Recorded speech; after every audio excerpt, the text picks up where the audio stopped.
booster box and booster pack artwork is more important than I think it should be. It can really affect the price of products, and in all honesty, it's not really that important. I think what matters most is what's inside of the pack, inside of the box. I can think of so many examples of sets that are underpriced and sets that are overpriced because of the box art. So where do we begin? 25th anniversary, when that released, it completely shit the bed. I mean, I bought 50 loose packs for about £20, and you only get 16 packs in a box. So that brought the box price down to like, I don't even know, like £4 for a booster box.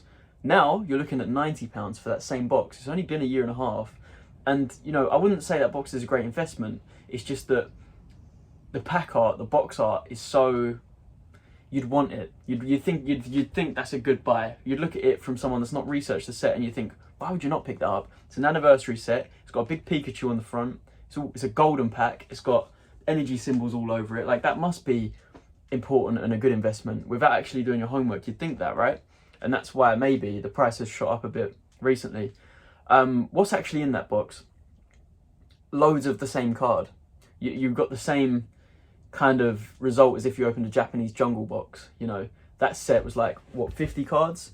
You had 60 packs in that set, and like 10 cards per pack, or 11, I can't remember if it's 10 or 11.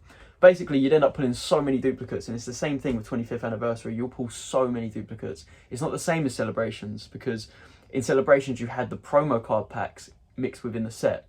In Japanese, you literally just have those holo Dialga, holo Palkia, holo Lugia, holo Ho, etc. And occasionally, once per box, you'll get a Professor Oak's research thing, or maybe 1 in every 10 boxes, you'll get a shining blue Mew card. So basically, what you're going to get out of that box is a bunch of duplicates, nothing too crazy, but the box is £90. In my opinion, that's silly.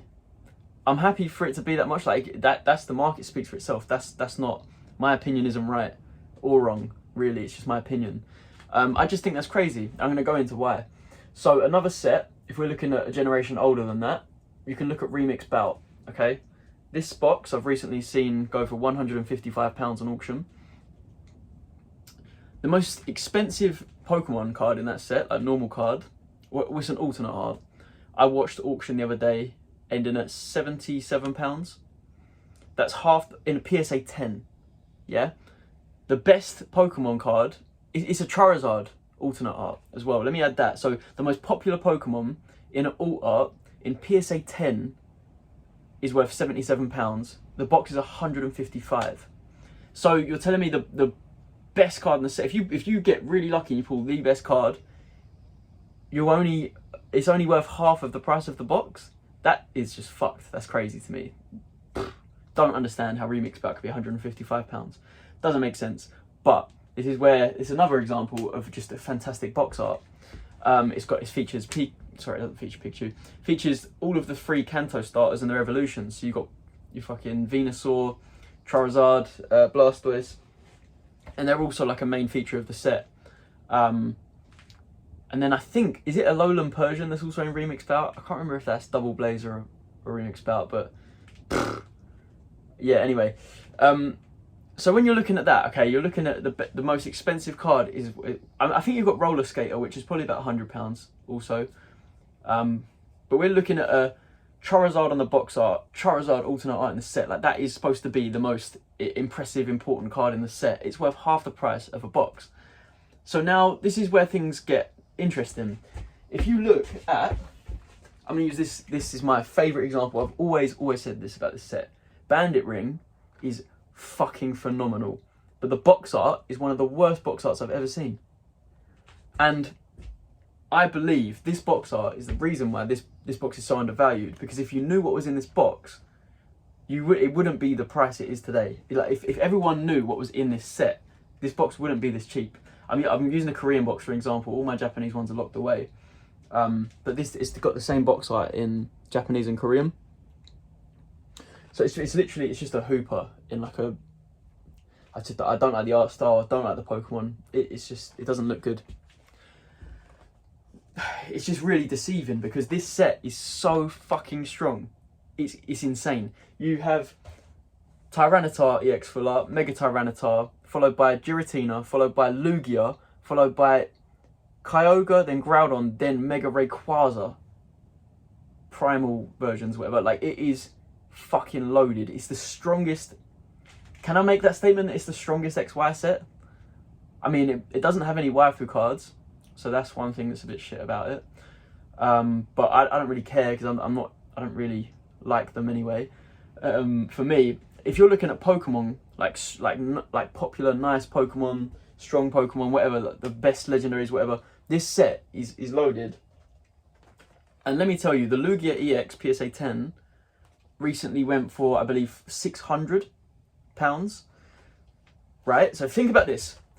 Remix Bout goes for £155 and the best card goes for £70, okay? So that's half the value of the box. Lugia EX goes for £600 and the box is valued at about £500. Surely the box should be at least £1,200 if it wants to make sense. But the reason why it's not £1,200 is because of this artwork. If Lugia, hear me out, if Lugia was on the front cover of that box with a Tyranitar fighting it or something and Giratina was in the background, that wouldn't be 500 a box. It wouldn't even be 800 a box. It would be more. It'd be a lot. I'm certain it would be a lot more. People will look at this. It doesn't catch the eye. It doesn't make you want to go, oh, I really want to open that. It looks amazing. That looks amazing. I want to see what's inside of there. I don't think that. I don't know anyone that thinks that. It's a shit box art. In terms of box art, I'm giving it like a 3 out of 10. There's just nothing about it that's good. And it's a deceiving box. I didn't make this video just to pump Bandit Ring. I'm just making a point of how important box art can be when it comes to the price of a product. If every single set had no box art, there was no pack art, and it was just completely focused on what was inside of that box, what was the possible pulls of that set, it wouldn't make sense for this to be this cheap, and it wouldn't make sense for Remix Bout to be that expensive. It wouldn't make sense for 25th anniversary to be that expensive. The reason why these weird things are happening is just because of the way they're presented. This isn't. They haven't done this justice. What's in this set? They've not done it justice, and I think they've over exaggerated how good the set is with the box art when it comes to things like Remix Bout, Sky Legend, 25th anniversary. Sky Legend is a prime example for me. I think that is a top 10 box art ever. Top 10 box arts ever. But the set, you've got the stained glass birds, but what have you got other than that? You've got like Alola and Exeggutor. I don't even know what else. It's bad. It's shocking. But box art's beautiful. And honestly, it's another one of those sets where it's just going to carry it. The box art's going to carry it. But yeah, very interesting. I think that some sets, the box art matches how good the set is. So for me, a good example is Phantom Gate, Wild Blaze. Those two box arts, they're brilliant. The sets inside, brilliant. Makes sense. The prices are correct, I think. But then when you get to sets like that, that set is no worse than Wild Blaze or Phantom Gate. In fact, I would say it's probably stronger, but it's a lot cheaper. It's not necessarily more available, it's just a lot cheaper because of the box art. And that's something that, is set in stone. That box art will always be that box art. And I think there's great opportunity in that because there'll come a point where it's like, all right, I could open this Remix Bout box. Say in the future, Remix Bout's £500 a box. I could open this and I could pull a card. By then, Charizard might be 150. Wow. You could do that. Or you could buy the Bandit Ring box for 700-800, pull a Lugia that's worth 1,500. You know what I mean? It's like if you're actually into this hobby and you're into looking at sets and you're into actually investing or buying to open or whatever, you're deep in it, you'll know that's where you want to be spending your money, in my opinion. I don't know. That's just what I'm saying. Box art is really important, annoyingly, because it doesn't affect what's inside. It looks good on a shelf, I guess. What do you think? Do you think box art actually has an effect on the price? Do you think I'm being rude to Remix Bout? Do you think Remix Bout's really good and Bandit Ring's shit? It'd be interesting to see if you agree with this opinion. I can try and think of some other examples for like a future video where it just doesn't make sense. But yeah, that's a prime one for me. Looking at Remix Bout and looking at Bandit Ring, that just is a huge example of how important box art is.